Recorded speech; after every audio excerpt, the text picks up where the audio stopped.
Soal capres, ojo kesusu.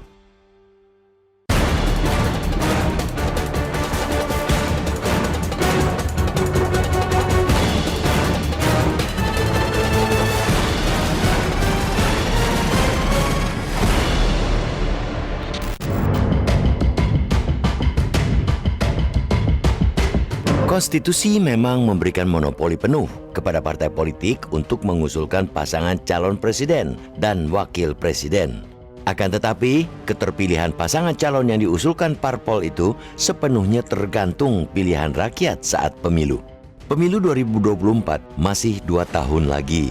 Ada sebagian parpol yang tergesa-gesa bermanuver dengan membentuk koalisi. Manuver itu bisa dianggap biasa-biasa saja dalam demokrasi, tetapi bisa juga dianggap sebagai carmuk alias cari muka karena tidak ada nama capres yang diusung koalisi tersebut. Hal yang luar biasa ialah relawan pro-Jokowi atau Projo bertanya kepada Presiden Joko Widodo terkait capres yang direstuinya. Dengan demikian, diakui atau tidak, sesungguhnya Jokowi masih mempunyai peranan yang signifikan dalam menentukan keterpilihan capres pada pemilu 2024. Menarik untuk ditunggu, apakah calon yang direstui Jokowi itu juga akan diusung partainya. Disebut menarik karena Jokowi tidak berada dalam jabatan struktural partai. Ia hanya disebut sebagai petugas partai. Pada sisi lain, peran relawan dalam mendukung capres sudah terbukti ampuh dalam pilpres-pilpres sebelumnya. Jawaban Jokowi yang disampaikan dalam Rakernas 5 Projo di Magelang, Jawa Tengah Sabtu lalu amat bijak. Jokowi meminta para relawannya bersabar menunggu keputusan siapa yang akan dia pilih sebagai capres. Meskipun mungkin yang kita dukung ada di sini, sudah dibilang jangan tergesa-gesa, ojo kesusu, kata Jokowi. Rakernas itu juga dihadiri Gubernur Jawa Tengah Ganjar Pranowo. Permintaan Jokowi untuk tidak tergesa-gesa mendukung capres memperlihatkan adanya agenda prioritas yang perlu diselesaikan saat ini. Kata Presiden, ketidakpastian global sebagai imbas dari pandemi COVID-19 yang disusul invasi Rusia ke Ukraina memunculkan ujian berat bagi semua negara di dunia, tak terkecuali Indonesia. Dampak ketidakpastian itu antara lain harga-harga barang meningkat, pertumbuhan ekonomi tersendat, hingga anggaran negara terkuras untuk menghadapi ketidakpastian tersebut.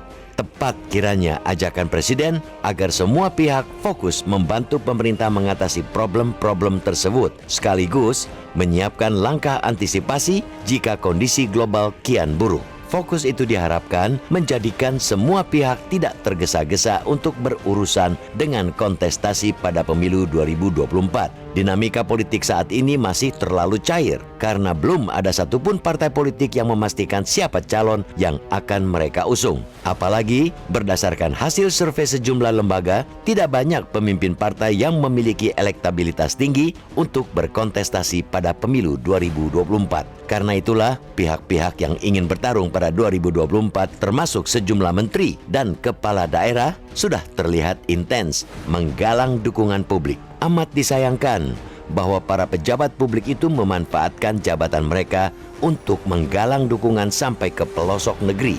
Jika itu yang terjadi, dikhawatirkan mereka tidak lagi fokus menjalankan tugas masing-masing. Peringatan Presiden Jokowi saat membuka sidang kabinet paripurna pada 9 Mei hendaknya menjadi perhatian. Saat itu, Presiden minta para jajarannya untuk tetap fokus bekerja pada tugas masing-masing meskipun tahapan pemilu 2024 sudah akan dimulai pada pertengahan tahun ini.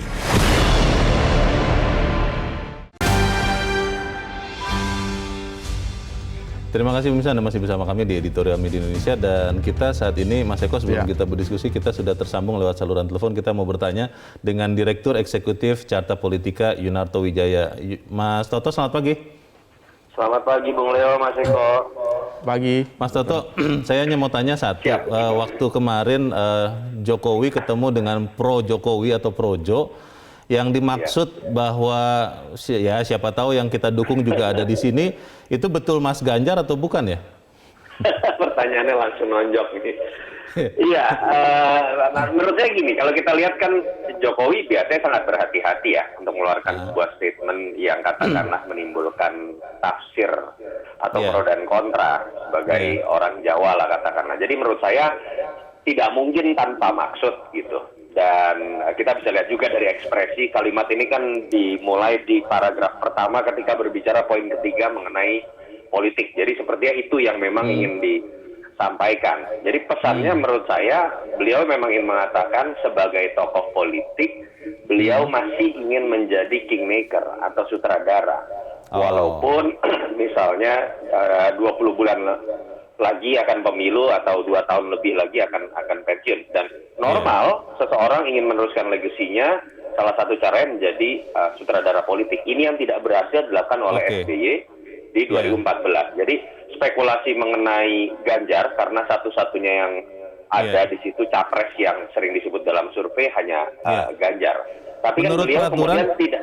Oke, Mas Toto, menurut peraturan boleh tidak seorang presiden mengendorse calon presiden yang akan menggantikan dirinya? Kalau dalam kapasitas sebagai kepala negara, kepala pemerintahan tidak boleh. Tapi dalam sistem presidensial kita tahu yang namanya presiden juga pemimpin koalisi. Dalam konteks itulah biasanya seorang presiden sudah pasti akan memiliki kebutuhan untuk mengendorse penerusnya. Kalau kita bicara etika ya, kalau misalnya ada yang mengatakan nggak etis dong. Kalau secara etika yang namanya menteri dari parpol tidak melepas jabatan di parpol juga nggak etis gitu misalnya. Ada koalisi bahkan dalam presidensial juga nggak etis. Tapi kita kan memang masih dalam proses pembenahan. Jadi menurut saya, nah yang menarik kan kenapa jauh-jauh hari gitu kan. Kok seakan-akan bertentangan dengan bahasa ojo ke susunya sendiri gitu. Ya menurut saya makanya istilah ojo ke susu ini diartikan buat projo tapi bukan buat dirinya. Artinya apa sih? Atau mungkin juga ditujukan kepada partai-partai. Itu kan ingin menunjukkan bahwa presiden ingin mengatakan kepada semua pihak yang sudah punya calon, jangan dong konflik atau kampanye terlebih dahulu karena saya butuh stabilitas politik. Kan di kalimat sebelumnya Presiden menjelaskan mengenai ketidakpastian politik karena situasi global. Itu pertama. Yang kedua, tapi bisa diartikan juga, tapi dalam konteks Presiden harus menyiapkan jauh-jauh hari penerusnya dan memiliki jagoannya, itu memang harus jauh-jauh hari. Nggak bisa mendekati masa kampanye.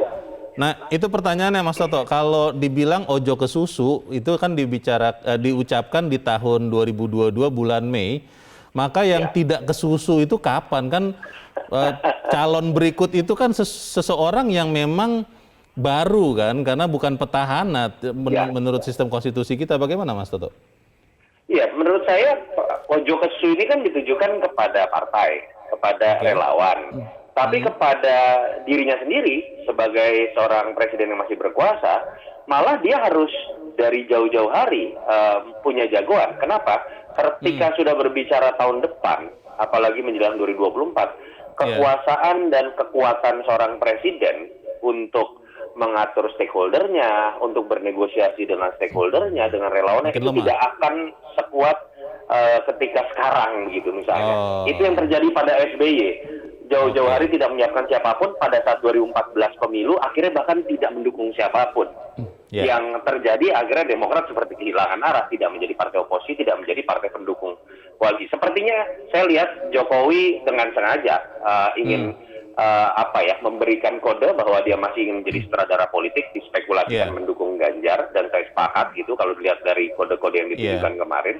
Yaitu sepertinya memang dari sebuah kesadaran seperti itu dia masih kuat, dan kemudian waktu yang tepat adalah masa-masa sekarang. Pertanyaan terakhir Mas Toto, kalau begitu kira-kira kapan seorang Joko Widodo akan menyatakan dengan, ya saya tidak tahu ya jelas apa dengan bayangan simbol begitu, capres yang didukungnya? Menurut saya untuk seorang Joko Widodo kemarin sudah cukup eksplisit ya apa yang ditunjukkan. Nah, sulit menurut saya kita membayangkan sebelum masa kampanye seorang presiden akan menyatakan dukungan resmi atau deklarasi. Nah, itu akan terasa sangat tidak etis memang. Mungkin simbolnya nanti akan kita lihat lewat partai-partai yang akan melakukan deklarasi. Jadi kemarin kan start awal ya. Sepertinya beliau ingin mengatakan kepada partai-partai, saya sudah punya jagoan dan kodenya sudah saya kasih. Silakan Anda mengambil positioning, mengambil sikap. Jadi mungkin akan bisa kita lihat deklarasi tanda kutip yang dilakukan oleh Jokowi itu ketika entah itu PDI Perjuangan menyatakan dukungan atau ketika PDI Perjuangan tidak mendukung Ganjar, mungkin ada sekelompok partai-partai lain yang kita tahu menjadi bagian dari koalisi dan dekat dengan Jokowi akan menyatakan dukungan ke Ganjar. Apabila betul ya, memang yang ditujukan adalah Ganjar. Berarti Joko Widodo memang mengendorse Ganjar Pranowo ya? Spekulasinya seperti itu. Kan nggak mungkin Pak Sidarto yang kemarin ditujukan misalnya untuk jadi capres lah. Saya yakin Pak Sidarto nggak mau maju ya, walaupun datang. Baik. Ya, kita harus membaca nanti lebih jeli lagi. Terima kasih Direktur Eksekutif Carta Politika Yunarto Wijaya sudah memberikan pencerahan bagi kami pagi ini. Selamat pagi Mas Toto. Kembali pertanyaannya itu Mas Eko. Ya. Kalau kan kita melihat di event-event yang berbeda, seorang Joko Widodo sebetulnya berduaan begitu dengan orang-orang yang disebut-sebut capres. Kita pernah melihat dengan Prabowo, kita pernah melihat sekarang dengan Ganjar Pranowo berkali-kali, dengan Anies Baswedan pun pernah juga begitu kan. Sehingga masyarakat tuh masih bertanya-tanya, yang di-endorse, yang akan didukung oleh seorang petahana ini, yang tidak bisa lagi maju, itu yang mana? Nah ini apakah memang secara etika harus dijaga supaya tidak dianggap mengarah-arahkan atau bagaimana? Iya, secara logika ya kita berpikir Jokowi itu kan PDI Perjuangan, Ganjar juga PDI Perjuangan. Jadi yang mendekati Jokowi itu ya memang Ganjar, bukan calon-calon yang dari partai yang lain. Itu kan logika normalnya sebegitu. Jadi ketika orang menafsirkan bahwa ojo ke susu dan lain-lain, kemudian di situ ada Pak Jokowi dan Ganjar, arahnya memang ke sana. Tapi kan ini kan dibilang jangan ke susu yang arti yang lain, jangan terburu-buru untuk Capres 2024. Memang kalau kita melihat pendaftaran parpol 1 sampai 7 kalau tidak salah Agustus. Jadi pendaftaran Capres 10 November 2023. Nah dari situ mungkin nanti akan kelihatan. Tapi kalau kita melihat konstelasi politik nanti, memang tidak ada sulit untuk mengatakan bahwa akan ada 4 calon pasangan ya. Kecuali PDIP mencalonkan sendiri ya, karena memang syarat untuk 20% terpenuhi. Tapi itu akan sangat sulit sekali kalau tidak ada deal politik dengan yang lain. Jadi logikanya adalah kalau kita melihat survei-survei yang ada sekarang, 3 calon yang selalu diunggulkan dalam survei-survei yang ada sekarang ini, Pak Prabowo, Pak Ganjar, dan Pak Anies Baswedan itulah yang mereka-mereka yang mungkin dalam tanda kutip akan bertarung di Capres 2024. Kalau kemarin, tadi Mas Toto kan mengatakan bahwa sebagai kepala negara, kepala pemerintahan, seorang Joko Widodo tidak boleh mendukung seseorang menjadi calon presiden. Tapi kalau sebagai warga negara, itu sebenarnya bisa apa tidak sih mengendorse seseorang begitu? Ya, secara logika hukumnya sebetulnya Jokowi tidak bisa karena dia kepala pemerintahan sebagai kepala negara juga. Tapi sebagai sebuah parpol juga, Jokowi kan juga petugas parpol kan, petugas partai. Petugas partai ya. Yang ditugaskan oleh Ketua Umum PDIP menjadi presiden lah, kira-kira begitu. Dia pasti punya kepentingan untuk melanjutkan kinerjanya, terutama proyek-proyek yang besar. IKN misalkan, itu kan juga perlu orang penerus yang mempunyai gagasan dan visi misi yang sama dengan Jokowi. Jadi ketika dia melihat ada salah satu calon yang bisa melanjutkan itu, ya pasti akan didukung siapapun itu, saya kira. Pertanyaannya kan begini Mas, kalau seorang Joko Widodo adalah ketua umum partai politik, PDIP misalnya, maka dengan sangat mudah kita bisa meyakini bahwa siapa yang di-endorse seorang Joko Widodo kemungkinan akan jadi presiden berikut. Tapi ini kan seorang Joko Widodo, tadi Mas Eko katakan bukan ketua umum partai. Nah ini kan berarti pertanyaannya apakah sebegitu kuatnya endorsement, dukungan dari seorang Joko Widodo kepada siapapun, itu bisa membuat orang ini menjadi presiden? Ya, kalau kita melihat secara kasat mata, bahkan jelas sekali bahwa kalau kita melihat di PDIP juga ada terbelah begitu ya, ada kekuatan. Ada faksi-faksi ya? Faksi-faksi, yang di kiri ada Puan, yang di kanan di luar Puan. Yang Puan tentu tidak akan mendukung Jokowi itu Pak Ganjar. Ini kan beberapa kali melihat dari statement meskipun tidak secara langsung ya, tapi ada peristiwa-peristiwa politik terutama di Jawa Tengah itu ya terjadi. Jadi ada faksi yang lain ya mendukung Jokowi. Tapi apapun itu nanti keputusan ada di Ibu Mega sebagai ketua umum partai PDI Perjuangan. Nah, saya melihat memang Ganjar ini kalau kita lihat surveinya memang selalu di atas dengan dua calon yang lain. Tapi apapun itu, kalau PDIP tidak memajukan Ganjar, tidak ada gunanya juga calon Ganjar untuk maju, kecuali dia lompat partai didaftarkan ke parpol yang lain. Itu mungkin lain persoalan. Tapi pertanyaan apakah mau Ganjar, nah kita nggak tahu. Bisa tanyakan langsung ke Pak Ganjar. Tadi Mas Yunarto Wijaya, Mas Eko mengatakan bahwa memang menjelang akhir dari kekuasaannya, dalam tanda petik kekuasaan, power, pengaruh apapun namanya dari seorang presiden petahana itu akan makin berkurang. Sehingga memang harusnya sih menurut logika normalnya dari sekarang inilah kalau memang ingin melanjutkan warisan kepemimpinan sudah mengarahkan pendukungnya kepada orang yang di-endorse. Tapi apakah itu bisa dilakukan tanpa melanggar etika? Ya, saya kira harus dilakukan oleh Pak Jokowi ya. Jangan sampai kemudian di 2024 kita tahu pasti akan mengendor kekuatannya. Koalisi itu pasti akan juga mencari jalannya sendiri-sendiri. Jangan sampai kemudian seperti Pak SBY tahun 2019 akhirnya dia netral. 2014 ya? Betul. Ya, saya kira Pak Jokowi punya kepentingan di situ. PDI juga punya kepentingan untuk meneruskan regenerasi calon presidennya. Tapi kalau mengendorse, saya kira dalam tanda kutip secara terang-terangan pasti tidak, karena sebagai kepala negara tidak boleh. Tapi secara dalam tanda kutip diam-diam begitu, kita sudah tahu lah pasti arahnya kemana, juga sudah pasti tahu. Pendukungnya Projo mungkin yang sekarang setia dengan Pak Jokowi juga sudah tahu arahnya kemana. Parpol pun nanti kemudian juga akan tahu bahwa keinginan dari Jokowi seperti itu. Meskipun kita harus tahu juga bahwa Jokowi ini kan sebetulnya bukan ketua umum partai. Jadi masih harus ada negosiasi, berbicara dengan ketua umum partainya. Apakah disetujui juga calonnya. Saya kira ini masih panjang dan saya kira masih cair juga. Kita bicara ini masih di bulan Mei 2022. Tadi Mas Eko katakan capres baru dipastikan nanti November ya? 10 November 2023. Tahun depan. Nah, pertanyaannya dalam kondisi sekarang sampai ke situ, apakah pemerintahan ini masih efektif? Karena kan makin makin ramai ini Mas. Tapi dan Mas Eko, sebelum Mas Eko melanjutkan atau menjawab pertanyaan saya, kita mau mendengarkan dulu Mas pendapat dari pemirsa Metro TV. Saat ini kita sudah terhubung dengan pemirsa Metro TV di Ambon, Maluku. Ada Pak Poli. Pak Poli, selamat pagi. Pagi, selamat pagi Pak Leo. Pagi Pak Poli, silakan Pak. Pendapat Anda Pak soal capres ini. Singkat padat saja ya Pak, silakan Pak Poli. Saya kira begini Pak, artinya kalau sekarang kan konsolidasi partai, Bang Eko, konsolidasi partai. Jadi kalau menurut saya soal konsolidasi ini kan semua partai punya ide-ide dan gagasan. Jadi ada 9 partai yang akan masuk pada 2024. Nah, tahapannya kan 14 Juni nih, Pak Leo dan Pak Eko.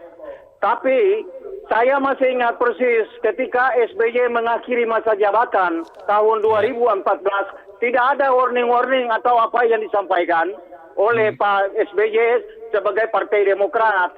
Nah sekarang kalau Pak Presiden Jokowi dalam mengakhiri masa jabatannya 3 tahun, saya kira ini harus tertutup, tidak boleh seperti begitu.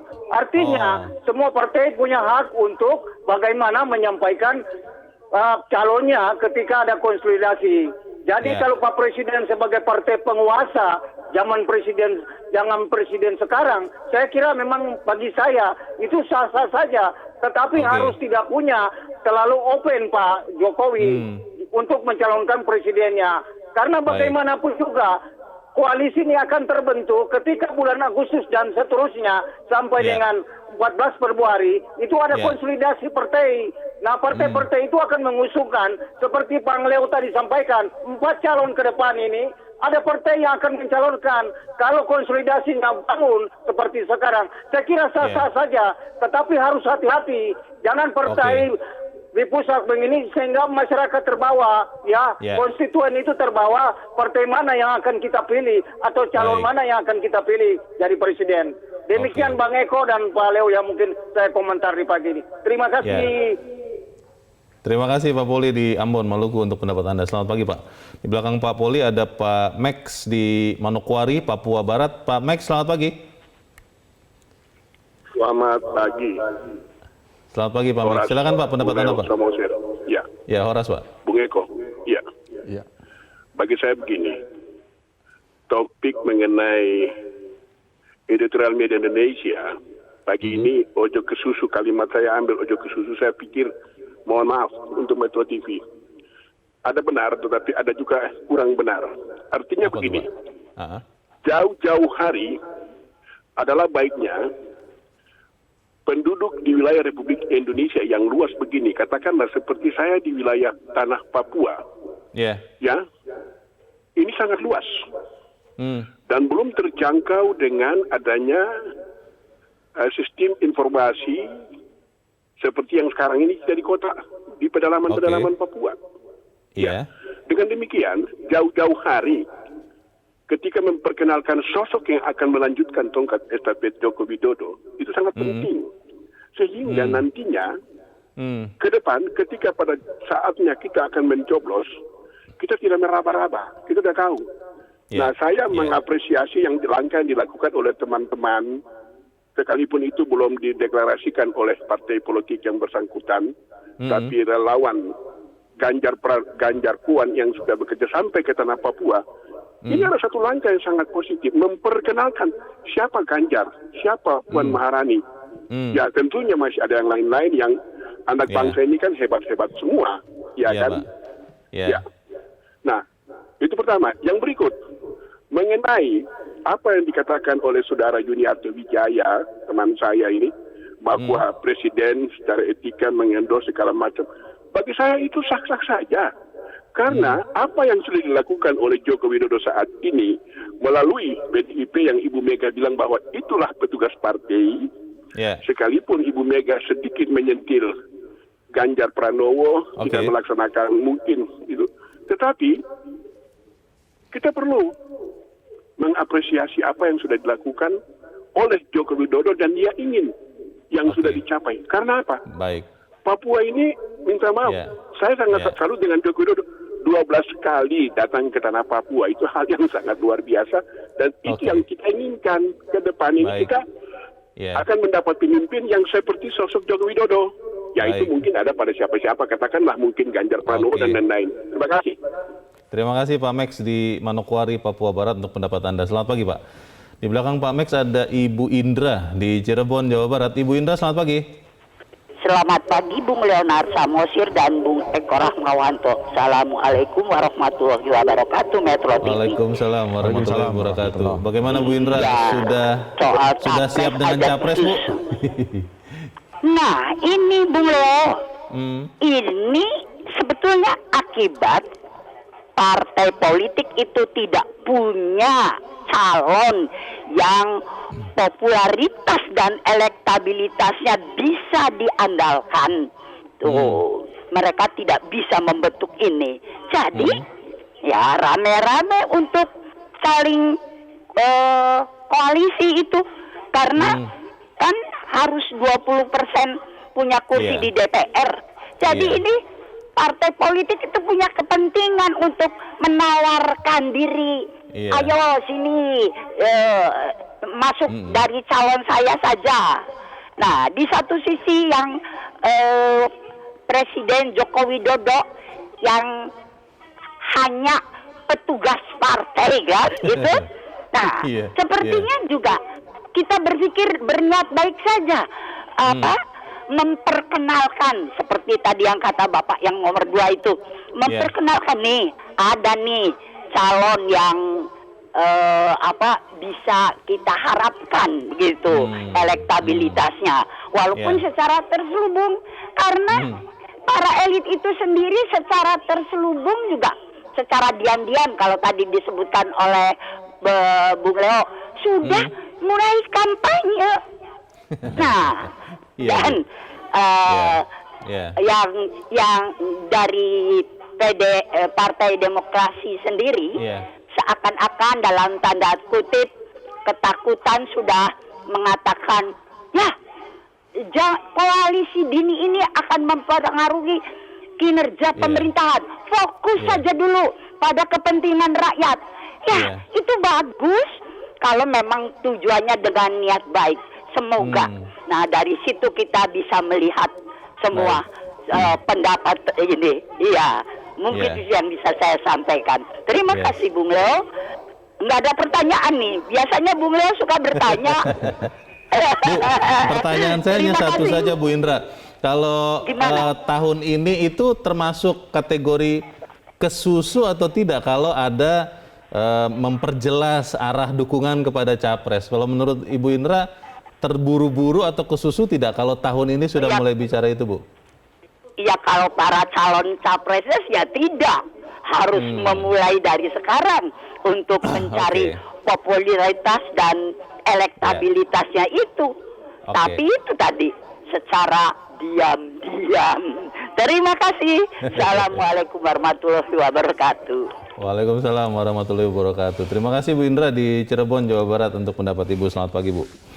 Menarik Pak Poli tadi mengatakan harus tetap netral, jangan endorse-endorse. Pak Max mengatakan Indonesia ini sangat luas, terutama di pelosok-pelosok, di ujung-ujung seperti Pak Max, justru dari sekarang harus diperkenalkan. Bu Indra mengatakan ya sudah tidak apa-apa diperjelas karena ya sekarang juga sudah banyak kok yang diam-diam memperkenalkan. Itu bagaimana Mas Eko? Betul, saya kira tidak usah diperkenalkan, mereka yang ingin maju ke capres maupun wapres sekarang sudah mulai bergerak. Manuvernya makin kencang ya? Betul, apakah melalui timnya masing-masing Iya. ataukah melalui medsos dan lain-lain.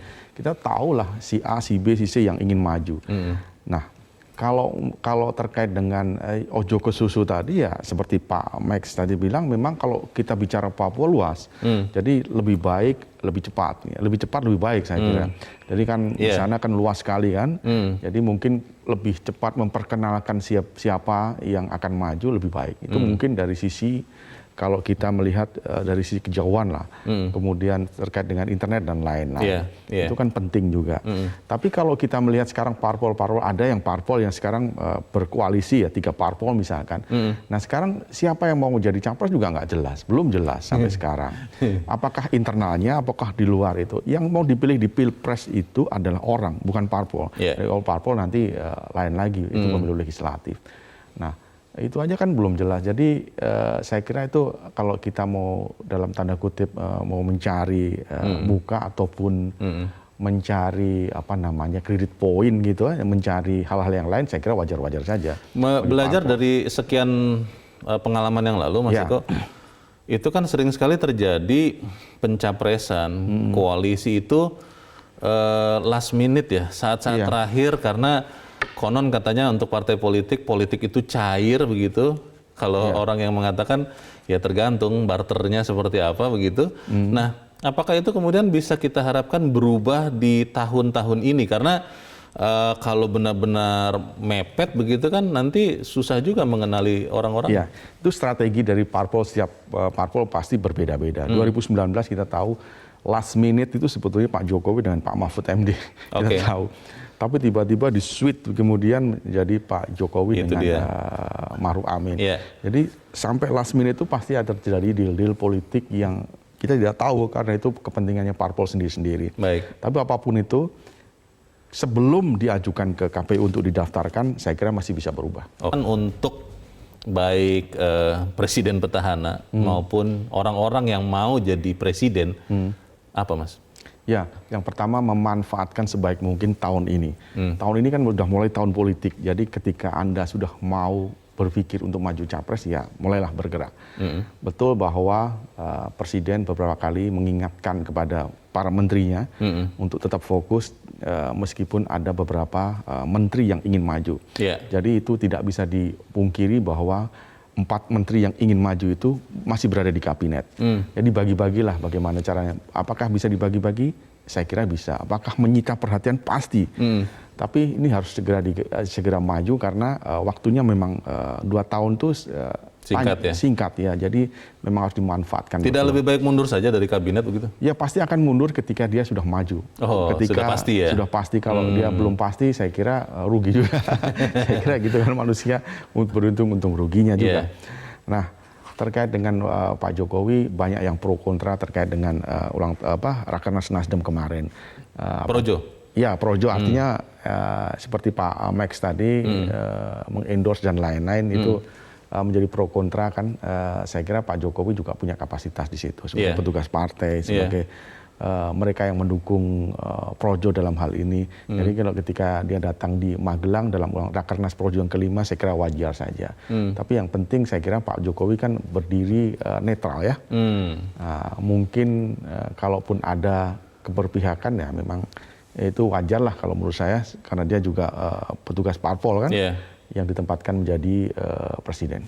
Kalau itu tadi kan orang-orang yang kita kira akan maju jadi capres atau cawapres yang ada sekarang di dalam kabinet. Kalau yang ada dalam pemerintahan daerah, karena kita sudah sempat sebut ya, kita sebut saja ya, ada Ganjar Pranowo di situ, ada Anies Baswedan di situ. Itu bagaimana? Yang paling berpeluang kepala daerah itu cuma dua dalam beberapa kali survei, Anies Baswedan dan Ganjar Pranowo. Dua-duanya sangat berpeluang untuk maju jadi capres. Nah sekarang tinggal bagaimana dua-duanya ini setelah nanti selesai di jabatan kepala daerah, Pak Anies ini 2022 sudah selesai di akhir nanti, kemudian dia bisa memanfaatkan untuk meningkatkan elektabilitasnya sehingga banyak parpol yang akan melirik. Saya kira potensi Pak Anies untuk maju dan memenangi Pilpres 2024 juga sangat besar dibandingkan dengan Pak Prabowo. Meskipun bukan kader partai mana-mana. Betul, saya kira elektabilitas maupun popularitas Pak Anies ini kan dalam berbagai macam survei selalu berada di posisi 1, 2, 3. Nah ini kan yang tentu akan menjadi magnet bagi dia, bagi parpol untuk menggait dia untuk dicalonkan di Pilpres 2024. Baik, kita tunggu sama-sama siapa capres, tapi sementara ini untuk Anda yang ada di dalam kabinet ataupun pemerintahan daerah, bekerjalah sungguh-sungguh untuk membangun sesuai dengan tugas Anda. Begitu ya, Mas Eko. Terima kasih sudah hadir di tempat ini. Selamat pagi, Mas Eko. Selamat pagi. Pemirsa, amat disayangkan bahwa sebagian pejabat publik yang disebut-sebut tadi memanfaatkan jabatan mereka untuk menggalang dukungan sampai ke pelosok negeri. Kalau itu yang terjadi, dikhawatirkan mereka tidak lagi fokus untuk menjalankan tugas masing-masing. Peringatan Presiden Jokowi saat membuka sidang Kabinet Paripurna pada 9 Mei hendaknya jadi perhatian. Saat itu Presiden minta para jajarannya untuk fokus bekerja pada tugas masing-masing meski tahapan pemilu 2024 sudah akan dimulai pada pertengahan tahun ini.